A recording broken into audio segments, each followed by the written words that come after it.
오늘 본문은 사도 바울의 2차 전도 여행의 마무리가 되겠습니다. 바울은 고린도 선교를 마치면서 이제 2차 전도 여행을 이제 마쳐야 되겠다 생각을 하고, 바울이 파송받은 데가 수리아의 안디옥 교회 아닙니까? 그래서 수리아로 가야지, 그리고 형제들과 작별하고 떠나게 되는 내용이 시작입니다. 바울은 더 여러 날 머물다가, 물론 이 여러 날이 그냥 며칠이 아니라 한 1년 6개월 중에 어느 정도 기간을 포함하는 의미입니다. 형제들과 작별하고, 이게 주 52년 3월경이라고 합니다. 바울이 주 50년경에 후반이나 그때 이제 고린도에 왔고, 51년 7월에 갈리오 총독 재판을 받게 되고, 그 겨울이 지나서 이제 떠나게 되는 건데, 이 떠나게 될 때 이유는 다른 사본에 보면 이번에 52년도 예루살렘 절기를 지켜야지, 그래서 6월절이 보통 4월 초에 있습니다. 조금씩 다르지만, 그러니까 한 달 정도 시간 두고 이제 떠나게 되는 거예요. 떠나게 될 때 브리스길라와 아굴라도 함께 하더라요. 지도가 있는데 한번 우리 볼까요? 이게 안디옥, 수리아 안디옥 찾았죠.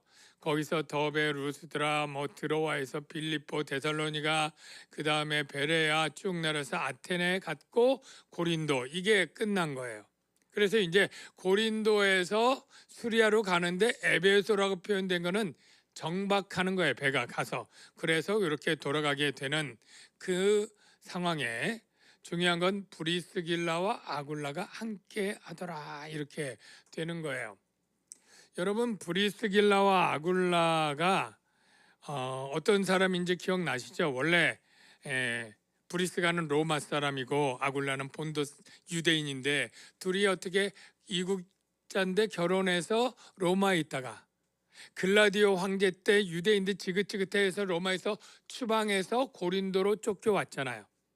그리고 거기서 천막 사업을 잘하고 있는데, 바울이 고린도에 와서 먹고 살 길이 없으니까 이 브리스가 이 집에서 직원으로 일하면서 그렇게 거기 묵게 되었단 말이죠.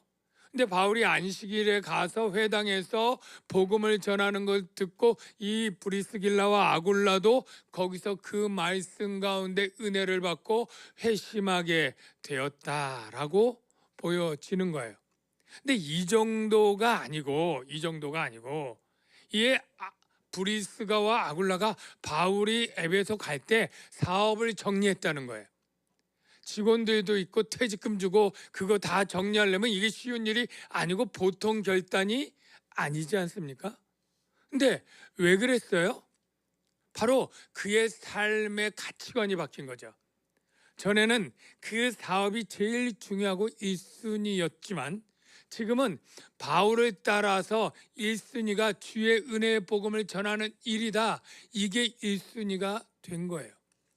그래서 그가 에베소를 따라서 갔는데, 에베소에서 뭘 했느냐면 바울은 거기다 그들 놔두고 이제 안디옥으로 돌아갑니다. 그러면 그 에베소에서 브리스길라와 아굴라가 바울이 3차 전도 여행에서 다시 오는 데가 한 3, 4년 지난 후인데, 그 3, 4년 지난 동안 뭐 했느냐? 에베소에서 교회를 했습니다. 교회를. 그러니까 자기 집을, 그 당시에는 예배당 짓지 않았으니까 복음 전해서 믿는 자들을 모아서 자기 집에서 예배를 드리고 있었어요. 그걸 어떻게 하느냐 하면, 바울이 돌아와서 3차 전도여행 돌아와서 주 한 55년경에 한 3년쯤 지났죠. 그때 그들과 만나서 같이 사역을 하면서 고린도에 편지를 쓰는데, 고린도 전서죠. 그때 이 브리스가 아굴라가 그 교회를 소개하는 내용이 바로 나오기 때문에 알 수 있어요. 확인해 볼게요. 자, 고린도전서 55년에 에베소에서 쓴 편지입니다. 아시아의 교회들이 너에게 문안하고, 이때 나오죠. 브리스가와 그 집에 있는 교회. 자, 브리스가 집에 뭐가 있어요? 교회가 있어요. 주 안에서 너에게 간절히 문안한다, 이 내용을 보니까 이 브리스가가 어떻게 했어요? 따져보니까 에베소에 왔다가 바울이 놔두고 자기는 수리 안디옥 갔다가 수년 후에 돌아와 보니까 그때까지 기다리고 거기서 교회를 하고 있어서 같이 합류하고 고린도에 편지를 보낼 때에 이 브리스가 아굴라 교회를 소개하는 거예요. 근데 그뿐이 아니고요. 또 보면 이 브리스가 아굴라가 같이 있다가 한 56년도에 그 아내 브리스가의 고향인 로마로 갑니다. 아마 이때도 바울이 보냈던 것 같아요. 내가 이제 가장 이 제국의 수도인 로마도 보아야 하리라. 로마에 내가 선교를 가야 되는데 너희들 먼저 로마에 가서 교회의 터를 준비하고 기다리고 있어. 이래서 보낸 거예요. 이걸 어떻게 알 수 있느냐 하면 또 역시 바울이 좀 있다가 57년도에 고린도에 가서 로마서를 씁니다. 로마에 있는 편지를 써요. 그때 편지를 가져간 사람들이 갱그레아 교회의 베베라고 하는 여자에게 편지를 쓸 때 브리스가와 아글라 거기 로마 교회에서 잘 있지? 좀 인사 좀 해. 그런 내용이 있는 거예요. 볼까요? 너희는 그리스도 예수 안에서 나의 동역자들인, 전에는 그렇게 표현 안 했어요. 브리스가 아굴라가 이제 나의 동역자다. 전에는 천막 제조업 사장님이었지만 이제 나의 동역자들에게 문안 좀 해라. 그렇게 57년에 편지를 하는데 더 놀라운 표현은 그들이 얼마나 바울에게 헌신자였는지를 나타내주는 문구가 나오는데 어떤 정도냐 하면은 그들은 내 목숨을 위하여 어떻게 해요? 자기들의 목까지 내놓았다. 이 말은 뭐예요? 바울이 죽으려면 내 목을 대신 치시오. 이렇게 바울을 자기의 생명보다 귀한 존재로 여기는 헌신자로 세운 거예요. 그런 헌신이 바울뿐 아니라 많은 교회 성도들에게 했다는 거예요. 나뿐 아니라 이방인의 모든 교회도 그들에게 감사한다. 이 말은 뭐예요? 이방인의 교회에도 감사를 받을 만큼 헌신을 했다는 거죠. 저의 집에 있는 교회에도 문안하라. 그러니까 로마의 집에도 브리스가가 뭐하고 있다는 거예요? 교회하고 있다는 거예요. 교회. 그러니까 바울이 고린도에서 이 완전히 바뀐 브리스가와 아굴라가 에베소 따라와서 에베소 교회하고 있다가 바울 보내니까 로마에 가서 로마 교회하고 있는데 바울의 동역자일 뿐 아니라 목까지 내놓을 정도로 헌신적인 동역자로 세워져 있다라는 거예요. 저는 이 말씀을 들으면서 하나님이 바울에게 함께 있겠다고 한 것과 연관이 되었어요. 여러분, 바울이 고린도 사역을 굉장히 겁내고 두려워했습니다. 힘이 떨었다고 했잖아요.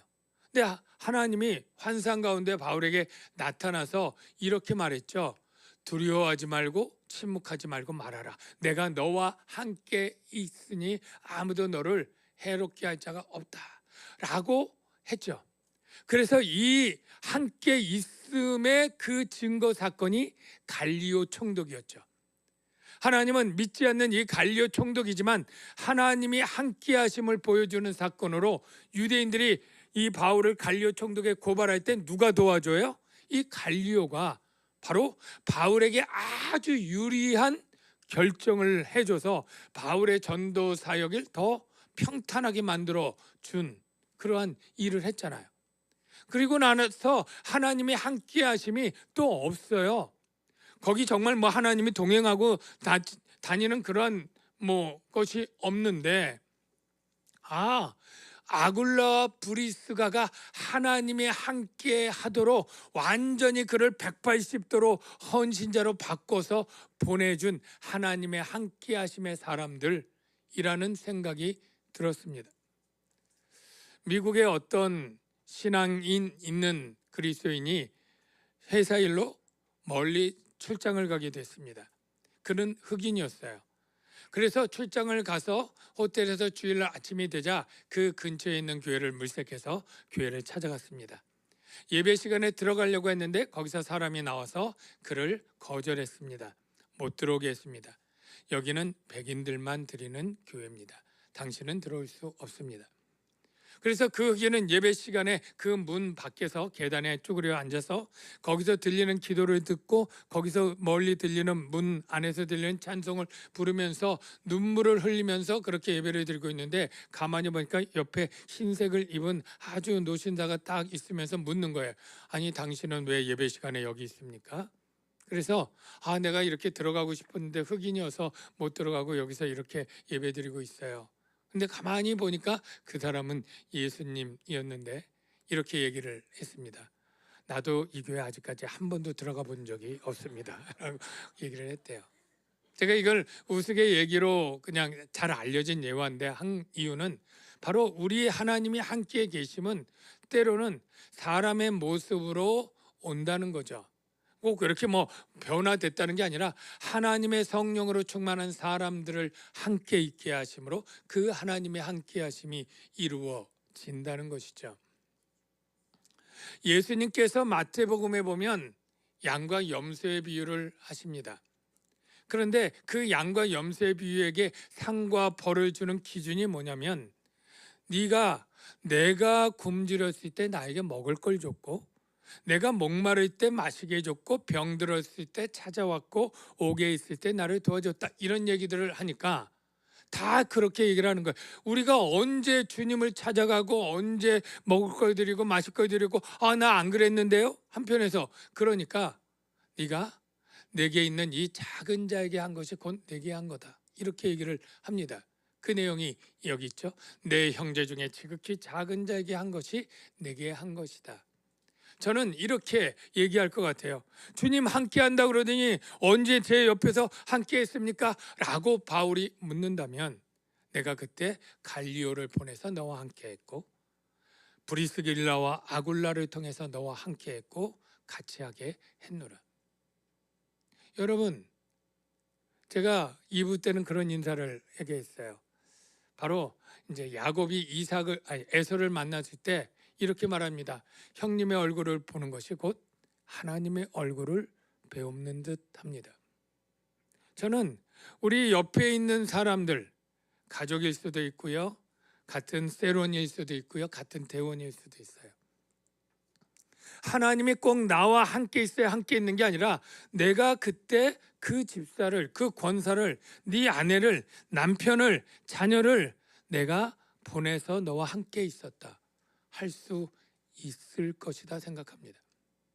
그래서 여러분들이 하나님 어디 계셔요? 나와 언제나 함께 하신다니 어디 있어요가 아니고, 그때 내가 그 사람을 너에게 보내지 않았느냐, 그와 함께 일할 수 있도록 너를 돕는 자로 만나게 하지 않았느냐라고 하나님이 대답하실 수 있다는 거죠. 여러분, 주위에 하나님을 대신해서 함께 있는 분들을 볼 수 있는 눈이 있기를 주의 이름으로 축원합니다. 이제 이 브리스가와 아굴라를 데리고 이제 출발을 하는데, 어디로 가느냐면 고린도에서 조금 내려가면 갱그레아라고 있습니다. 이번에 가게 될 텐데요. 근데 거기서 서원이 있어서 머리를 깎았다, 그런 내용이 나옵니다. 어떤 사람들은 바울이 갱그레아에서 서원했잖아, 이렇게 설교를 하기도 하고 이렇게 이해하는 사람도 있는데, 정확히 아시면 갱그레아에서 서원한 게 아닙니다. 혼돈하시면 안 돼요. 이렇게 되어 있잖아요. 바울이 일찍이 서원이 있었으므로, 서원이 언제예요? 갱그레아 오기 전에, 일찍이 과거형이잖아요. 있었다, 과거에 한 거잖아요. 갱그레아에서 머리를 깎았더라, 이게 서원을 하는 행위가 아니라 서원을 해제하는 행위예요. 서원은 해제.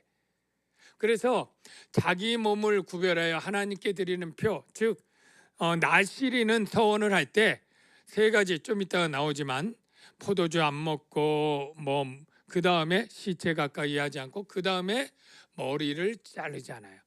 그래서 예를 들면 쉽게 이런 거죠. 내가 내년까지는 매일 아침마다 하나님께 기도를 하겠어, 그렇게 결심했어. 그리고 그 표로 나는 머리를 안 자를 거야. 언제까지? 1년 동안. 이런 식의 서원이 있었는데, 이 서원이 고린도 사역 끝나고 출발하면서 끝났다라는 거죠. 그래서 갱그레아는 지도를 확대해서 보면 고린도 있죠? 그리고 저 밑에 이렇게 조그맣게 목처럼 있는데 거기에 이제 갱그레아. 그리고 지금 그렇게 항구처럼 가서 보게 될 겁니다. 원래는 수심이 굉장히 깊었는데 지금 얕아졌어요. 그래서 해수욕장처럼 되고 좀 유적지만 조금 남아 있습니다. 원래 나시린들은 이렇게 서원을 했죠. 서원을 하면 포도주와 독주, 포도나무에서 있는 거 아무것도 안 먹어요. 그리고 삭도를 절대로 머리에 대지 말고 계속 기르죠. 그리고 시체를 가까이 하지 말고. 그래서 이 사도 바울이 이 나시린의 서원은 평생을 서원하는 사람이 있고 1년 단위 또는 몇 년 이렇게 짧게 어떤 일을 위해서 하는데, 바울은 평생 한 게 아니라 여기 머리 자른 거 보니까 짧게 한 거예요. 얼마 동안 했느냐? 저는 고린도 끝나면서 딱 끝났으니까 어떤 사람들은 2차 선교 여행을 시작할 때 서원한 거 아닐까? 그런데 아니고요. 고린도에서 저는 서원을 했다고 생각을 합니다. 그런데 중요한 건 신학자들이 도대체 바울은 무슨 내용의 서원을 했을까? 이걸 굉장히 궁금해해요. 여러분도 궁금한가요? 별로 안 궁금한 것 같은데 하여간 궁금한데 알 수가 없는 거예요. 어디에도 바울이 어떤 서원을 해서 그것이 이뤘기 때문에 머리를 잘랐다 이런 걸 모르니까 그냥 다 넘어가요. 그냥 넘어가는데 저도 굉장히 궁금해서 계속 고린도 전후서를 살펴보면서 이걸 서원했겠다 하는 게 딱 나왔어요. 그게 뭐냐면 바울이 고린도에 들어갈 때 굉장히 두려워하고 힘이 떨었잖아요. 그러면서 그가 결심한 게 있었어요. 뭘 결심하고 작정했느냐면, 바울이 원래 굉장히 지식이 많은 사람이에요. 이 수사학, 그리고 율법, 유대, 철학, 시, 문학, 인문학, 굉장히 아덴에서 보면 시인 인용하고 철학 얘기하고 그런 역사 얘기하면서 굉장히 탁월하잖아요. 근데 고린도에 딱 오면서 굉장히 영적인 이 압박감이 크니까 두렵고 떨리면서 하나님께 서원하고 작정한 내용 같은 게 딱 나오는데, 그게 뭐냐면, 내가 고린도 사역을 할 때 주님, 저는 내 인간의 모든 지혜와 경험 이런 것들 절대 얘기하지 않겠습니다. 오직 그리스도와 십자가만 전하겠습니다. 그리스도와 십자가만을 전할지라도 성령 하나님이 나타남과 능력으로 해서 구원의 역사를 이루어 주십시오. 이렇게 서원했을 거라고 생각이 되어졌어요. 왜냐하면 이렇게 말하는 편지가 있거든요. 고린도전서는 몇 년 후에 쓸 때, 내가 너희 중 고린도 교회에 있을 때 예수 그리스도와 그의 십자가에 못 박히신 것 외에는 뭐라고요? 아무것도 알지 아니하기로, 난 그냥 모르는 거야. 그러니까 전도할 때 다른 얘기 일체 안 하기로 뭐했다? 작정했다는 거예요. 내가 너희 가운데 거할 때 두려워하고 심히 떨었다 이야기하고, 내 말과 전도함이 설득력 있는 지혜의 말, 인간의 지식과 생각의 말로 안 하고 다만 성령의 나타남과 능력으로 하여, 이렇게 얘기가 있는 것이죠. 여러분,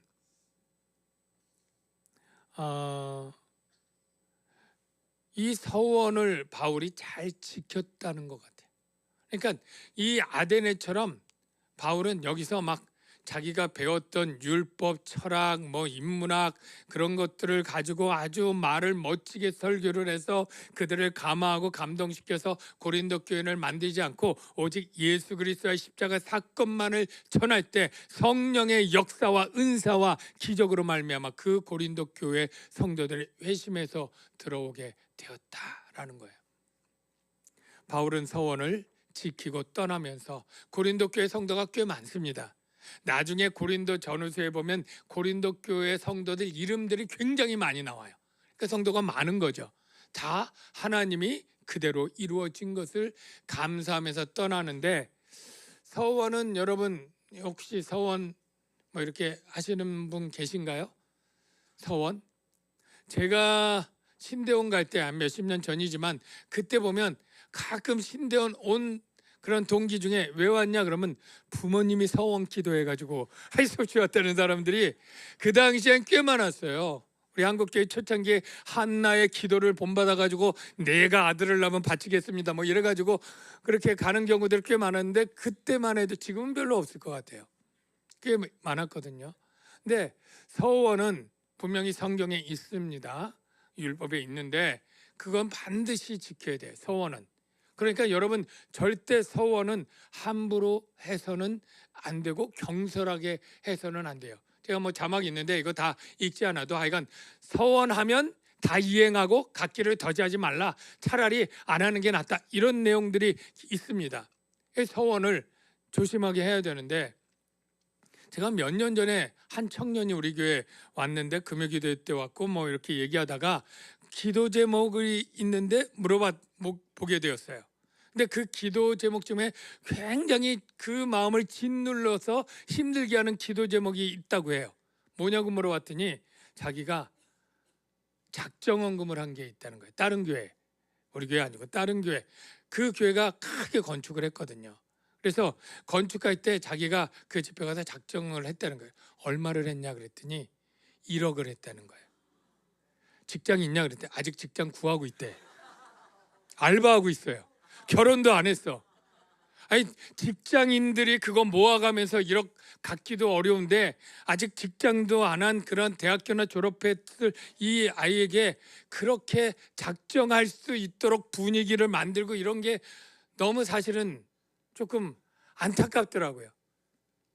근데 제가 성경에 보니까 예외 규정이 있어요. 서원할 때 그걸 해제시키는 규정이 여러분 있는 거 아시죠? 예를 들면 이제 어린 딸이 뭐 그런 식으로 작정을 했어요. 내가 몸을 평생 주님을 드리겠습니다. 뭐 이럴 때 그 어린 딸의 아버지가 해제시킬 수 있어요. 또는 아내가 어디 가서 은혜 받아가지고 막 작정하고 뭐 집 팔아서 헌금하겠다고 막 이럴 때 남편이 해제시킬 수 있는 규정이 아예 구약에도 있습니다. 한번 확인할까요? 자, 그의 아버지가 그것을 듣는 나 서원했어요 하고 딸이 오면 허락하지 아니하면 그의 서원과 결심한 서역을 이루지 못할 것이니 그의 아버지가 허락하지 아니하였은즉 여호와께서 사하시리라. 또 그의 남편이 그것을 듣는 날에 허락하지 아니하면 그 서원이 뭐 하여간 사하시리라. 이렇게 그 결정권자가 살 수 있어요. 제가 그 청년이 그러길래 이 말씀이 딱 생각나서 그래? 그러면 내가 사해줄게. 그리고 내가 담임 목사로 그 청년이 등록했으니까 담임 목사의 권위로 하나님 이렇게 경솔하게 하고 지금 막 겁내고 두려워서 하고 있는 이 청년에게 제가 사할 수 있도록 하겠습니다. 네가 그리고 감사해서 자원할 때 네 버는 대로 감사헌금을 건축헌금이든 감사헌금이든 드리는 것으로 해라. 그렇게 했던 적이 있습니다. 바울은 그 서원을 했고 하나님이 잘 이룰 수 있도록 해주셔서 감사로 하게 되었는데요. 저와 여러분들이 혹 서원을 한다면 이런 마음은 좋은 것 같아요. 바울이 내가 내 능력 의지하지 않고 이제 성령의 나타난과 능력만 의지하겠다라고 했던 그 서원은 오늘날 우리 그리스도인들이 같이 가져도 좋을 서원이다 이렇게 생각합니다. 왜냐하면 우리도 주님이 주신 사명이 있고 각자 그리고 가정이든 직장이든 학교이든 사명이 있고 모든 일을 죽게 하듯 해야 된다면 다 주의 일인데 그 일을 할 때 하나님 내가 이만큼 경험이 있고 지혜가 있으니까 내가 알아서 잘 하겠습니다 라는 그런 교만한 마음 버리고 오히려 바울처럼 우리는 바울보다 훨씬 못하지만 저는 제 지혜와 능력과 내 전문성이 아무것도 아니고 내 일리도 알지 못하는 아주 연약하고 부족한 자입니다.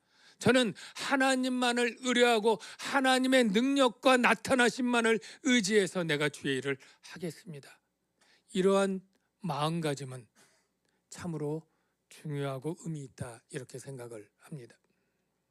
이래서 바울은 서원을 하고 이제 에베소로 아까 간 거예요.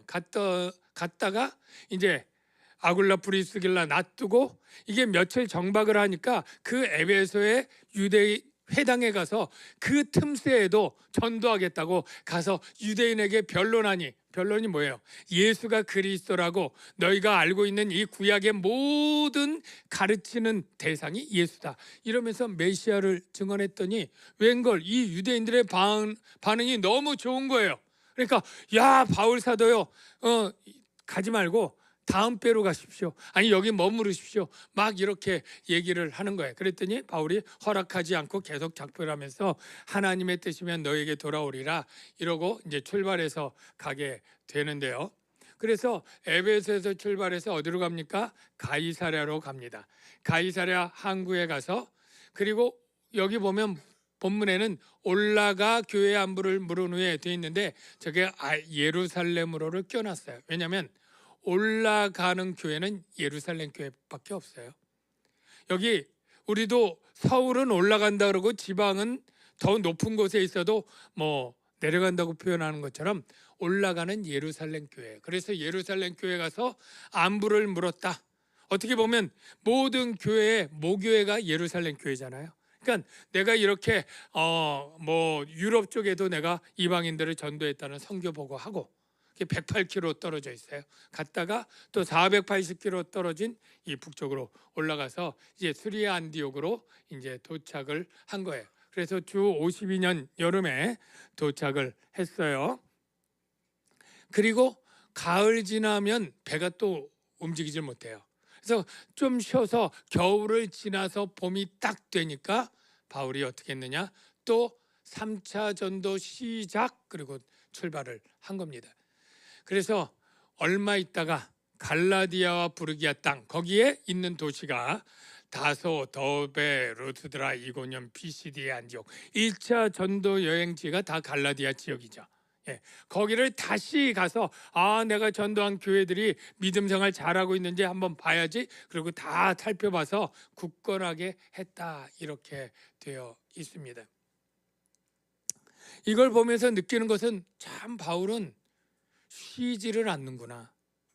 1차 전도여행 끝나고 보고하고 좀 있으면 2차 전도여행 그렇게 돌고 수년간을 할 때 나중에 고백하면 얼마나 헐벗고 춥고 고생하고 파선하고 매 맞고 감옥에도 갇히고 쫓겨다니고 뭐 별의별 고발당하고 별의별 일 있잖아요. 지긋지긋해서 좀 쉬고 싶을 텐데 그새 겨울에는 어차피 할 수도 없으니까 겨울 지나서 봄 되자마자 이렇게 출발하는 것을 보면서 정말로 복음 전도에 정말로 센 표현으로는 미친 듯이 그렇게 뛰었던 그런 사람이구나, 그런 생각을 하는데요. 바울이 자신의 이 선교 열정을 표현할 때 이렇게 표현합니다. 나는 선수처럼 마라톤 경주자가 표대를 향해서 달려가는 것처럼 나는 늘 달려간다, 이런 표현을 씁니다. 그 몇 가지 표현을 볼까요? 형제들아, 나는 앞에 있는 것을 잡으려고 표대를 향하여 그리스도 예수 안에서 하나님이 위에서 부르신 부름의 상을 위하여 달려가노라. 나는 선한 싸움을 싸우고 나의 달려갈 길을 마치고, 죽기 직전의 편지죠. 다 마쳤다, 이제 믿음을 지켰다. 그리고 사도행전에 나의 달려갈 길과 주 예수께 받은 사명, 하나님의 은혜의 복음을 증언하는 일을 마치려 하면, 이게 표대예요. 하나님의 은혜의 복음을 증언하는 일을 마칠 때까지, 표대 거기까지 나는 내 생명 상할지라도 나는 달려가노라. 요즘 러닝, 조깅 많이들 하시죠? 저도 이제 건강이 좀 안 좋아서 한 달 전부터 뛰기 시작하는데 3km 뛰는데도 너무너무 힘들더라고요. 요즘은 한 5km 뛰는데 한 2km, 3km 되면 왜 이렇게 멀어? 왜 이렇게 아직도 한참 남았지? 다리는 힘들고 숨은 차지만 계속 뛰는 거예요. 그런데 마라토너는 어떻게 했습니까? 42km를 뛰는 그 마라토너들이 30km 넘어가면 그냥 거기가 고비래요. 그래서 더 이상 내가 왜 뛰었지, 중간에 포기할까, 이런 힘을 다해서 하지만 그것을 달려가는 그 마지막에는 죽을 힘을 다해서 뛰는 것이라 생각이 됩니다. 제가 바울이 언제 죽은지를 알잖아요. 여러분도 아시죠? 67년에 로마에 가서 돌도끼로 목이 잘려서 머리가 3번 튀어서 거기에 이제 피를 쏟아서 그 세 분수 교회가 로마에 있고, 그런 설명을 딱 들을 때 마음이 참 아프기도 하고 슬프기도 하고 비참해요. 왜냐하면 아니 이렇게 주를 위해서 헌신했는데 이렇게 비참하게 죽는단 말이야? 이런 것들을 속으로는 다 생각을 하죠. 그런데 제가 이번 설교를 하면서 조금 생각이 다른 면이 보였어요. 뭐냐면 이게 하나님이 은혜로 그의 죽음을 주셨다, 안식을 주셨다, 이런 생각이 드는 거예요. 왜냐하면 바울이 이렇게 쉬지 않고 전도하는 거 보면 하나님이 그 생명을 늘려주면 늘려주는 때까지 뛰어야 되는 거예요. 그 뛰는 게 힘든데 2차 전도하고 쉬어야지 하는데 3차 전도하고 3차 전도하고 4차 전도하고, 바울이 여러분 로마 감옥에 갔다가 그 다음에 스페인 전도 서바나 갔고 다시 전도한 내용들이 신학에 있거든요. 그가 5년 더 살면 편안히 5년은 쉬었을까요? 그때까지 죽을 힘을 향해서 뛰는 거예요. 춥고 굶주리고 헐받고 매맞고 옥에 갇히고. 그러니까 그 인생이 언제든 하나님이 끝났다고 하지 전까지는 그는 끝난 게 아니에요. 그는 생명 마치기까지 뛰겠다고 했잖아요.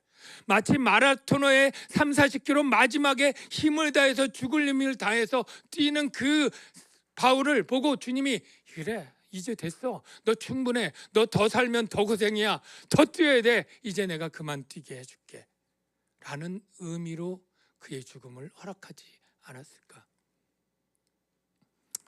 여러분, 이게 남 얘기처럼 들리는데 사실 우리는 모두 하나님께 부르심을 받은 사람이고, 우리도 하나님은 천국의 부르심의 상을 바라보고 좁은 길로 거친 길로 십자가의 길로 따라오라고 우리에게도 말씀하신 그러한 대상들입니다.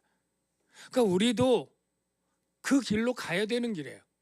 힘들고 어렵고 장애물이 있어도 하나님이 나라고 하는 인간, 여러분이라고 하는 개인마다 사명을 주어서 믿음의 길, 십자가의 길, 고난의 길, 세상 가운데 나갈 그 길들을 가라고 할 때 저와 여러분은 주저앉지 않고 피하지 않고 그 길을 가야 되고 뛰어가야 될, 그래서 주님 앞에서 내 생명 마칠 때까지 내가 최선을 다해 달려왔노라고 고백해야 될 그러한 사람들임에는 동일하다는 거죠.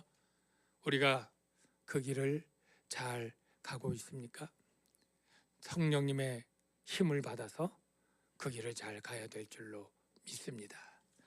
이 시간에 같이 찬양하는데 나는 가리라, 이런 찬양이 있거든요. 이 조금 올드하고 옛날 찬양이긴 한데 이 찬양 부르면서 하나님, 내게 맡겨준 길이 있다면, 믿음의 길, 사명의 길이 있다면 잘 갈 수 있도록 성령님 도와주십시오. 그런 마음으로 찬양 부르면 좋겠습니다.